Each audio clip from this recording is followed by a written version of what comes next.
Nouvelle page de l'information, merci de nous rejoindre. À la une de ce journal, journée sans presse au Tchad après l'exclusion de journalistes du dialogue politique de Doha, un mouvement observé samedi dernier à l'appel de l'Union des journalistes tchadiens. Focus à suivre dans ce journal sur la construction d'un nouveau câble sous-marin, une initiative de Google destinée à améliorer l'Internet au débit. Le Togo est l'un des pays bénéficiaires. Les détails à suivre dans cette édition. Le futur de la francophonie et de la jeunesse, au cœur des thématiques de la Journée internationale de la francophonie célébrée le 20 mars. L'occasion de faire le point sur la langue française, désormais parlée par plus de 300 millions de personnes à travers le monde. Mais d'abord, la fin dimanche dernier de la mission du médiateur de la CEDEAO, la Communauté économique des États de l'Afrique de l'Ouest.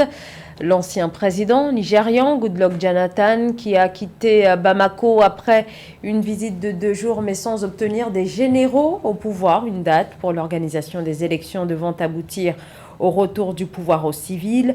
Le gouvernement s'est cependant déclaré favorable à une transition d'une durée largement inférieure à 4 ans. Fin février, l'organisation sous-régionale avait préconisé la tenue d'élections dans un délai compris entre 12 et 16 mois. Une journée sans presse au Tchad après la mise à l'écart de journalistes du dialogue politique de Doha. Le samedi 19 mars a été une journée sans presse dans le pays car aucun voyage de presse n'a été organisé afin de permettre aux journalistes des médias privés de couvrir les négociations entre les groupes rebelles et la junte au pouvoir. Roberto Bogbe. Pour les férus de sites d'information tchadiens, la journée du 19 mars n'a pas été des plus enrichissantes. Impossible d'accéder au contenu pour s'informer sur le pays dirigé par Mahamat Idriss Déby Itno, le président du comité de la transition militaire. Une transition qui se peaufine sous fond de dialogue, comme celui organisé à Doha, auquel la presse privée n'a pas pris part. Non seulement la presse privée a été royalement écartée par les lobbies bien constitués, mais le budget dégagé par le comité d'organisation du dialogue national inclusif pour aider la presse privée à travers des inserts dans les journaux et des émissions radio-télévisées n'est jamais parvenu dans les différentes rédactions. Le message aux autorités semble avoir trouvé un écho favorable. Face aux médias, le ministre, porte-parole du gouvernement tchadien, Abderrahmane Koulamala, a donné l'assurance d'une prise en compte future de la presse privée dans le processus du dialogue national.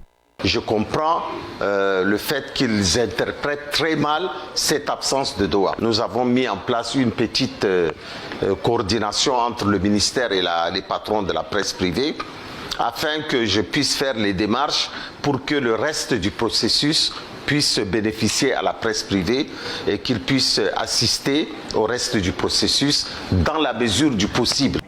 Cette journée sans presse a été partiellement suivie. Les 2 radios les plus écoutées de la capitale n'ont pas émis de la journée. Selon l'Union des journalistes tchadiens, elle a été suivie à plus de 90% par les membres de l'Union des radios privées du Tchad, par une dizaine de journaux et une vingtaine de médias électroniques. Le dialogue dit républicain voulu par le président centrafricain Faustin Archange Touadéra s'est ouvert ce lundi matin en Centrafrique, des pourparlers sans opposition. La quasi-totalité de l'opposition a annoncé dimanche qu'elle ne participera pas au dialogue national de réconciliation en raison notamment de la non-inclusion des groupes armés rebelles. La coalition de l'opposition 2020 reproche aussi au gouvernement de ne pas avoir inscrit dans les thématiques qui vont être abordées dans ce dialogue la question de la crise post-électorale de 2020. Google Cloud déploie un câble sous-marin entre l'Europe et l'Afrique. Son nom est Kiano, une infrastructure de 47 milliards de dollars destinée à l'Internet haut débit dont pourront bénéficier plusieurs pays du continent africain, à l'instar du Togo. C'est un reportage de Marie-Raphaël Antelo. Le Togo a officiellement accueilli ce 18 mars 2022 le premier point d'atterrissage du câble sous-marin de fibre optique Equiano de Google en Afrique en partenariat avec C-Square Group. Vaste projet d'infrastructure réseau du géant de l'Internet pour connecter l'Europe à l'Afrique. Le déploiement de ces dispositifs devrait permettre d'offrir un accès haut débit à l'Internet amélioré et abordable. Ce choix, selon des experts, conforte par ailleurs les ambitions de hub digital en Afrique de l'Ouest du pays. C-Squared est une infrastructure dans laquelle Google a investi, mais aussi avec laquelle elle est associée à la Société financière internationale pour pouvoir construire plus d'infrastructures de fibres optiques tout au long du continent en vue de renforcer le taux de connectivité de l'Afrique.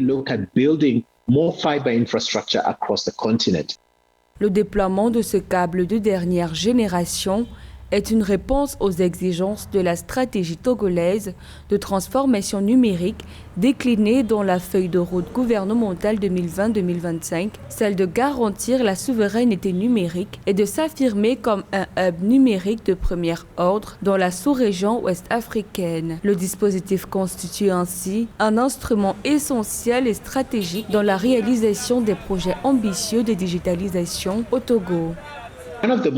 L'une des étapes les plus coûteuses dans l'offre de la connectivité en Afrique, et notamment sa mise à disponibilité chez les Africains, est le coût de la capacité internationale. Ce que Google fait avec Equiano est qu'elle augmente la capacité d'accroître le pourcentage du trafic international afin de pouvoir être connecté avec des coûts de transit internationaux réduits en termes d'Internet.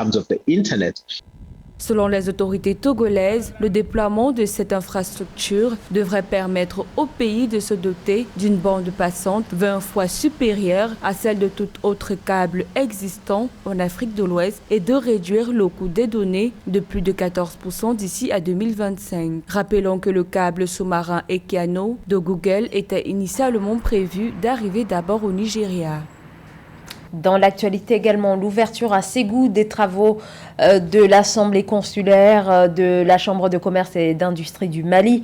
Lors de cette session du 17 mars dernier, le Premier ministre Choguel Maïga est revenu sur la question de l'insécurité alimentaire en lançant un appel aux opérateurs économiques sur la nécessité d'approvisionner le marché national conformément aux quantités nécessaires à la survie des populations, les stocks actuels étant encore bien insuffisants face à la demande, surtout avec le ramadan qui approche à grands pas. Samantha Saberou Sabobanga.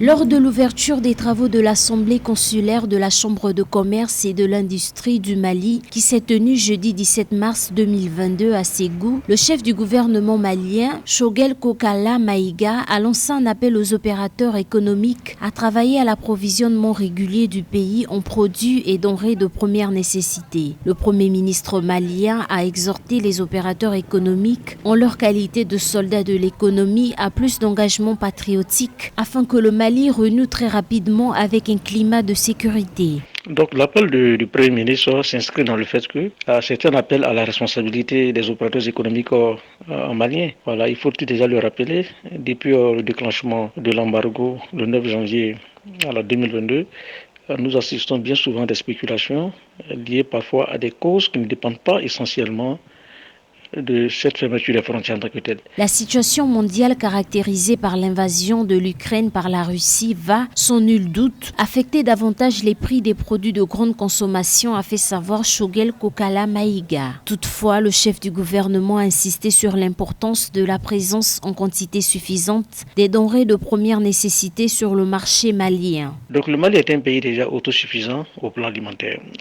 Donc en appelant les responsables économiques maliens de pouvoir alors mettre des quantités importantes de denrées alimentaires à la fin du mois de Ramadan. C'est un appel du Premier ministre qui vient à point nommé en incitant évidemment à penser aux ménages les plus pauvres, les plus modestes en tant que tels. Et j'espère que le gouvernement va continuer dans cette action en essayant de mettre en place des commissions tout à fait de suivi des prix. En cette veille du mois de Ramadan, cette rencontre avait toute son importance face au défi de l'approvisionnement. Présents à ce rendez-vous, commerçants industriels, transporteurs et autres opérateurs économiques. Les membres du gouvernement ont donné des assurances aux populations sur la disponibilité des denrées de première nécessité avant le début du Ramadan en avril 2022.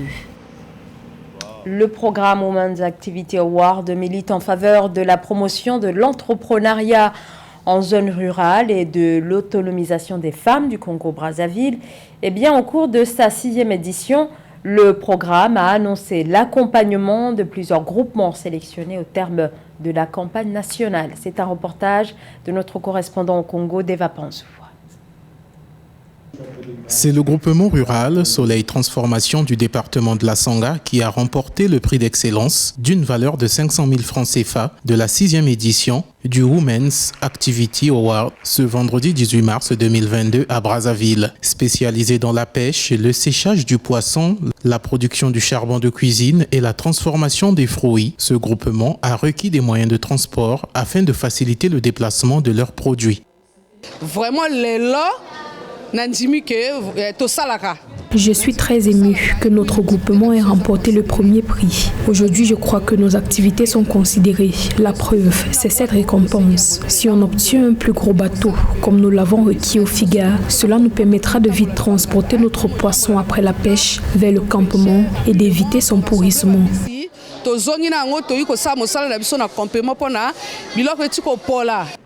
Les projets ruraux présentés par les groupements des départements du Niari et du Kwilu ont aussi retenu l'attention du jury de la 6e édition du Women's Activity Award.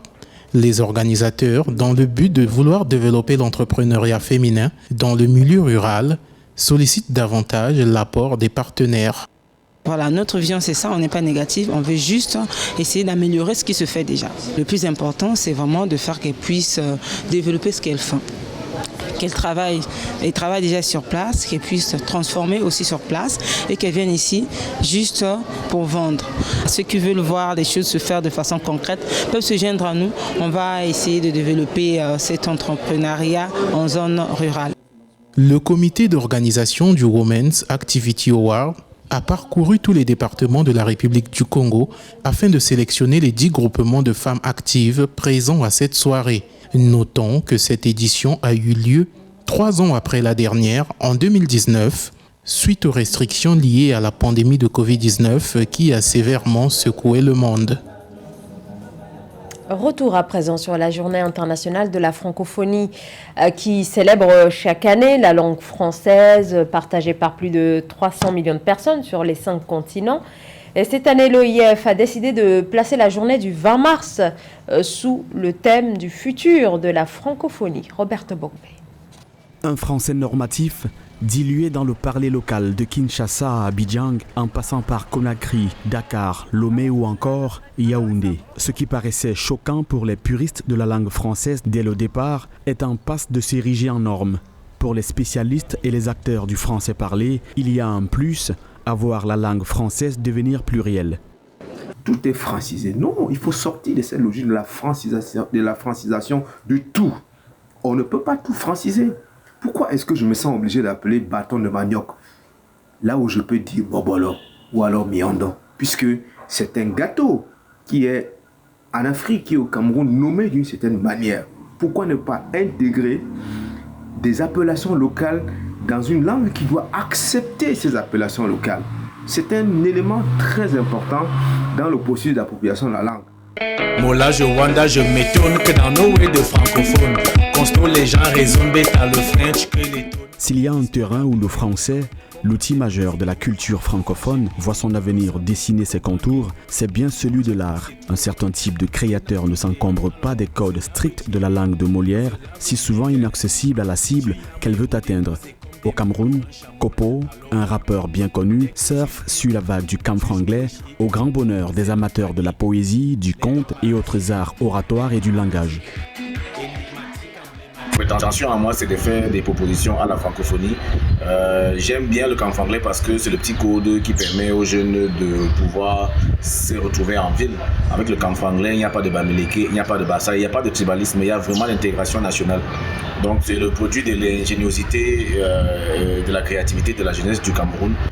Au fil des années, le français, 5e langue la plus parlée dans le monde, s'est affranchi des codes jalousement conservés par les puristes pour s'ouvrir au monde. Des mots africains comme enjaillé, issu de la Côte d'Ivoire, go, en provenance du Mali, yoyette, venu du Cameroun, se sont imposés dans le français contemporain des cités et même dans l'Académie française. Et c'est la fin de ce journal. Merci de votre fidélité. L'information continue sur Africa 24.